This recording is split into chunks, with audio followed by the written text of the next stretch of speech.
Hello there, boxing fans around the world. Thank you for joining me once again here on Talkin Fight for another episode of Boxing News Today. And I want to start off with just a couple of quick remarks regarding the variety of comments related to stories that I've been telling of late. In particular, if you might recall, after his recent loss, I called out John Ryder and suggested he might want to hang up the gloves and begin to work with youth. I mean, he's 35 years of age, and he has announced his retirement. I'll get into that in a second. But out of that comes other, related stories, such as Teofimo Lopez, who retired and is now fighting Jamaine Ortiz. That's upcoming. We'll talk about that as well. And most notably, very recently, Shakur Stevenson, who said he is retiring, and Teofimo Lopez himself has some comments about that I want to divulge today. So after scouring across the world, across all the headlines and reading these stories, I'm bringing what I think are the most relevant to you. Let's start off with some results out of Tennessee, featuring an unbeaten bantamweight, Ryan Shaw. He's now 7-0. He stopped a chap by the name of Vit Y. In round number 2 on Tuesday night at the Texas Troubadour Theater in Nashville, Tennessee. Shaw hurt Y to the body, then teed off until the referee stepped in at 1 minute 4 seconds, as I said, of round number 2. Also in that fight, by the way, another unbeaten lightweight, Iman Lee, 9-0, and Devon Jones went toe-to-toe, 6 hard rounds apparently, with Lee winning it by majority decision. Super lightweight, Terrell Bostic, he's now 10-2, took a narrow 6-round unanimous decision over Pedro El Gago Hernandez. Hernandez dropped Bostic in round 6, but it was too little too late, and scores were 57-56, 57-56, 58-55, so a close one, but nonetheless, Bostic came out on top. Another unbeaten unbeaten lightweight, Luis Rodriguez Fernandez, 13-0, won a 6-round beatdown against Javier Frazier. Fernandez stopped Frazier in round number 1, but the rugged Frazier stayed in there for the full 6. Featherweight, also on the card, Elon De Jesus. He's now 6-1-2. Knocked out his opponent, Usai Johnson, in the 3rd round. De Jesus dropped Johnson in round number 1 as well and laid him out in round number 3 with a right hand. Go looking for that clip. It's going to be a beaut. All right. WBO junior welterweight champ, as I mentioned before at the opening bell here, Teofimo Lopez, 19-1, will defend his world title against Jamaine Ortiz, 17-1-1, on Thursday night. That's coming up soon at the Michelob Ultra Arena in Mandalay Bay Resort, then in Las Vegas. The fight will take place 3 days before the Super Bowl in the very same city. The Lopez-Ortiz matchup is going to be broadcast on ESPN, ESPN Deportes, and ESPN Plus.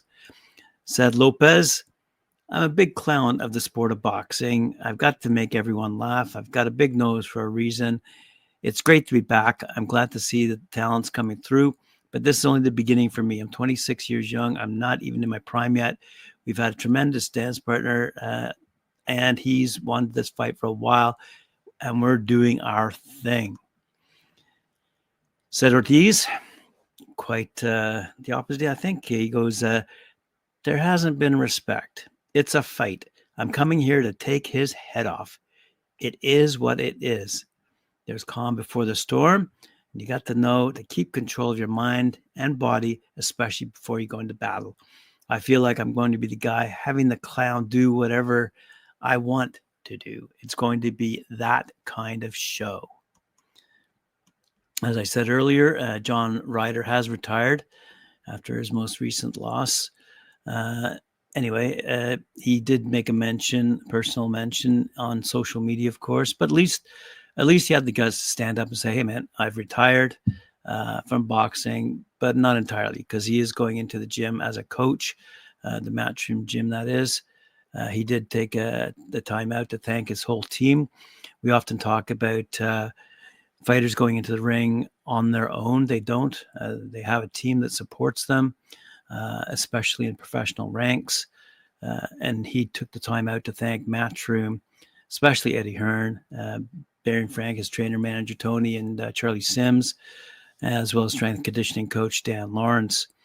So, it is important to realize that when these guys do decide to retire, it is a serious decision, and they have to make it public so that these chaps and ladies who are working with them understand that they too can move on and focus on other fighters in their stables, as opposed to fighters making announcements on social media, or fighters who don't make any announcement whatsoever and just sort of drift away, leaving their team dangling without knowing what is really in the cards for the future. So in this respect, I'll tip my hat to John Ryder. He gave it his all. He said his final comment was, although my professional career as a boxer is now over, the sport won't be able to get rid of me that easily. And I look forward to officially starting my new career as a coach, working alongside Tony at the Matchroom Gym very shortly. There's no place like home. So some good comments, some fair comments, some respected comments out of John Ryder. Some news out of Riyadh, Saudi Arabia. It's been reported that South Africa's number one fighter, Kevin Lerena, he's 30-2, and is the WBC interim bridgerweight champion, will be fighting at the Kingdom Arena in Riyadh on March 8th when he meets unbeaten Australian heavyweight Justice Huni, 8-0. On the undercard of the Anthony Joshua versus Francis Ngannou heavyweight fight. The current WBC bridgerweight champ is Lukas Rosinski, 15-0 from Poland, who's reportedly scheduled to face Oscar Rivas in Colombia on August 13th. So despite being one of the two top fighters in the bridgerweight division, Lerena, he's 31 years of age, has decided to move up in weight class to the heavyweight to fight and keep busy, quite frankly, and earn a good purse, I might add, on the international stage, and going up against some pretty decent competition. As I said, Justice Huni, he's a great fighter. We've been following him for a long time from down under, and he's going to make it's going to be a great fight. Let's put it that way. Speaking of great fights and great fighters, a good story out of Japan, the Shigeoki brothers. They're going to defend their belts together. Says our good friend Joe Kazumi out of Tokyo. The unbeaten Shigeoki brothers will make their second defenses on the same bill in Nagayo, Japan, March 31st. WBC minimum champ Yudai Shigeoki, he's 8-0, by the way, 26 years of age, will risk his belt against Filipino ex-titleist Melvin Jerusalem, 21-3.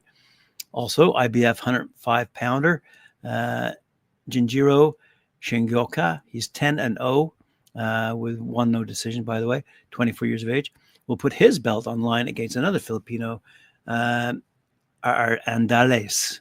So good stuff. And that rivalry continues, by the way, that we've been following for a long, long time between Japan and the Philippine fighters. Good stuff. Let's have a quick note here to move down a bit and move on to the WBO, who's issued a statement regarding banned substances. I'll just read you the keynote here. WBO advisory notice. Please be advised that in the event any WBO champion, male or female, test positive for any banned substances, it is not necessary that the WBO demonstrates intent, fault, negligence, or knowing use of the fighter's part, considering that it is the fighter's duty to ensure that no prohibited substances enter his or her body.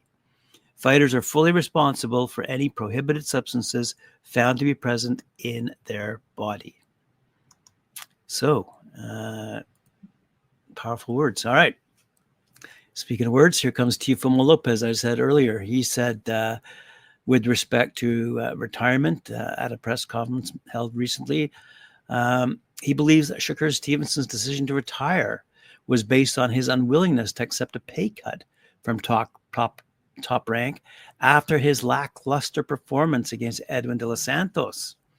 WBO light welterweight champion Teofimo says that instead of agreeing to the pay cut, which would have been a bitter pill, 3-division world champion Shakur, 21-0, retired.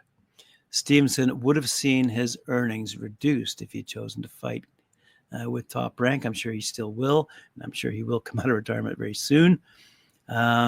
if you might recall the De Los Santos fight in November, is rumored to have been very low ticket sales at the T-Mobile Arena and was booed loudly by fans for running around the ring. Bob Arum of Top Rank says Shakur was contacted by the WBC, who asked him if he was going to be retiring, because if he was, they would take his lightweight title from him. And he said he was not retiring. So he says after that performance, he pulled off, and that stunt. Top Rank said, "We're not going to pay you what you had last time." He said, "Fuck this. I'm the best.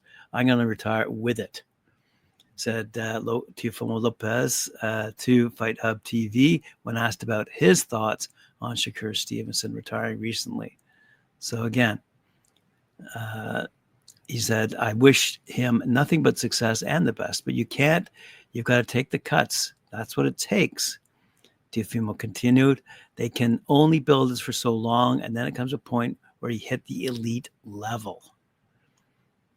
That elite level doesn't go like this vertical. You've got to start climbing up this way, an incline to the top. The matchmakers of all genres and promoters into the networks build the fighter with confidence. However, it's not confidence until you let your hands go to the elite level. That's when it's confidence and cockiness. And what is the difference maker? A prime example is Keyshawn Davis," he says, "the businessman." So for him, it is confidence or cockiness. Well, we'll find out the next night when he fights, said Teofimo.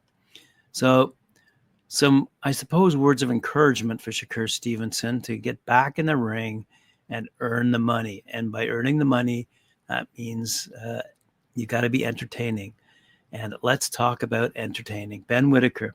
There has been quite a response about this young man who we were following in the prior Olympics a few years ago. And since turning professional, he's got now a 6-0 career, but most recently hit the headlines, and I mean exploded across social media with respect to his, what they call, showboating in the ring against his opponent. Since turning professional, I might add, he's now coached by Subriel Stewart, the nephew of legendary trainer Manny Stewart. And Stewart, by the way, has quite a stable of high-profile fighters, most notably WBC heavyweight champ Tyson Fury, who we'll get to in a sec with some interesting quotes. But anyway, Ben Whittaker, he has something to say. As I said, he's made quite a stir. Okay, so he goes. The attention's been global. For instance, American star Shakur Stevenson, WBO lightweight world champ, messaged Whittaker on social media saying, "I'm a fan, champ. I love how much fun you have while doing your craft. Tell them if they don't like it, step up the competition." So you could do that to them too. Good. So what does Whittaker say? That the style that I do is actually just my style. I'm not trying to go viral. I'm not trying to get likes and things like that. Of course, it's a compliment, but I'm just being me. It's a good response, but I've just got to keep the level-headed, keep my feet on the ground, and make sure I cut no corners. I'm just trying to be myself. You only get one career. I'm just trying to have fun while I'm doing it. Everybody's got their own opinion, and I'm excited to see where it goes. When I do actually box and switch on, I do believe there's not many people that can box like me. I've got a really good boxing IQ. Sometimes I do get a bit carried away. I maybe had a bit too many Smarties in the changing room before the last fight. But like I said, it's just me enjoying myself, having fun. I just can't wait to show when I'm at the top level my actual real skills. He said, "When I was a young boy watching professional boxing, that's what got me into it. The whole occasion, the ring walk, the kit would they come out with, things like that. I mostly sometimes think about the kit and the ring walk these days, sadly, and then I let the team come with the tactics. At the end of the day, these fans are paying their hard-earned money. They're coming out to see a show, and that's what we've got to do, and put on a show." So a great response from Ben Whittaker out of the UK, who we've been following for many years here on Talkin Fight. And I provided a clip in my last episode to his showboating. You have to watch that clip. Google him, or you go onto YouTube, find it, or go to my last episode, go to the description, click on that link. It is fantastic. It really is. Speaking of fantastic fighters, IBF super lightweight champ Subriel Matias won't be fighting Teofimo Lopez in his return from injury, but he'll at least enjoy a homecoming. El Nuevo Dia reports, and Jake Donovan confirms, the plans are in place to put Matias against Liam Paro this summer in the former's native Puerto Rico. Per El Nuevo Dia, the fight is 90% done, and Paro, 24-0, by the way, 15 knockouts, has accepted all the terms. Donovan adds that Matias, 20-1, 20 knockouts, now a free agent after fighting out of his contract with PBC, is still negotiating a deal with Matchroom, as that would open the door for potential unification with Devin Haney. Fight fans would obviously be very much in favor of that. So anyway, it's not the blockbuster matchup we want for Matias at this point. But as I said, you got to wiggle with some of these other fighters who are in the ring, making their own levels of exposure in the fans' minds. Anyway, let's see here. Paro is a very credible opponent, says this writer on badlefthook.com, by the way. Wow. Okay, not to mention Matias, fifth undefeated for the last 6 fights. The 27-year-old Aussie is on a career best run after clobbering Brock Jarvis in 2022 and subsequently beating down Montana Love last December. So by first fight backs after injury standards, that's more than palatable. So we look forward to seeing that fight confirmed. We've talked about Subriel Matias for a long time. It's be good to see him getting back in the ring and smacking some people around again. All right, let's have a quick look at other people who are smacking people around. That would be Tyson Fury. Out of boxing 247.com, our good friend James Slater writes, right now, all fight fans, all boxing experts, and plenty of other people in between are asking one question. Will the already twice postponed heavyweight unification showdown between Tyson Fury and Alexander Usyk actually happen on its new date of May 18th? So many people seem to doubt it will, and with good reason. If a fight can be postponed twice, why not a third? Also, as numerous fans have posted on various forums, there's a real sense of the Usyk-Fury fight being cursed, as in cursed to never happen. We've seen it before, but under different circumstances, with the massive, too big and too lucrative for it not to happen, Lennox Lewis versus Rick Bowe fight, ultimately failing to go down. And who can really blame so many people for feeling it will be same with this heavyweight blockbuster? Without a doubt. Fury, as we all know, bailed on the December date. After that, he was lucky not to have his arse handed to him by pro boxing debutant Francois Ngannou in their October battle. And then Fury suffered a freak cut in sparring, as I mentioned the other day.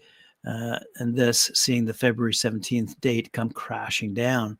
Usyk and his team are taking no chances regarding the May 18th date, by the way.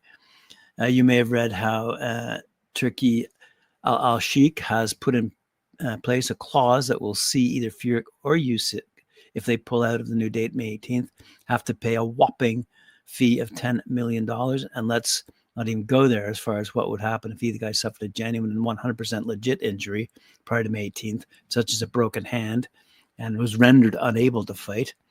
But according to Usyk's manager, Aegis Klimas, it was their idea, but their demand. But this clause was put in place, with both unbeaten heavyweights agreeing to it. It was our request when negotiating, Klimas said, of the enormous $10 million penalty. We said to the Saudis, if you're going to move the fight, make sure you include the penalty. And Al-Sheikh apparently agreed to the terms. Why wouldn't he? So again, to ask the questions on everybody's lips, will the third date prove productive, or will the gargantuan fee of $10 million have to be forked out due to one of the two fighters pulling out? Well, you can offer your comments at any point upon hearing this, but let's hear from Tyson Fury himself, who made a brief announcement to the press, I suppose, that's going not viral because not too many people are interested in what could be, should be, might be. But then again, let's see what Tyson Fury has to say about all this. He goes, after this upcoming fight in May against Usyk, he goes, then I'm going to fight AJ at least once, maybe twice if there's a rematch. That's if he wants one after the first battering I'll give him. And after the domestic dust-ups with AJ, Fury plans to exact revenge on the man who gave him his biggest blacks to survive his undefeated career. That would be Francis Ngannou. And then he continues, then I'm going to fight Ngannou again. And that's just the start. So Tyson Fury, by all accounts, is ready to get back in the ring, stay in the ring, and retain his championship status after taking all the belts, apparently, if he in fact fights Usyk on their new date of May. So there you go, fight fans. All the news fit to print. Thanks for joining me once again. I really appreciate it. I'm on at 11 a.m. Eastern Time, Monday through Friday, here on Talkin Fight. Remember to like, share, subscribe, and do hit that notification bell. I'll see you again in 24 hours.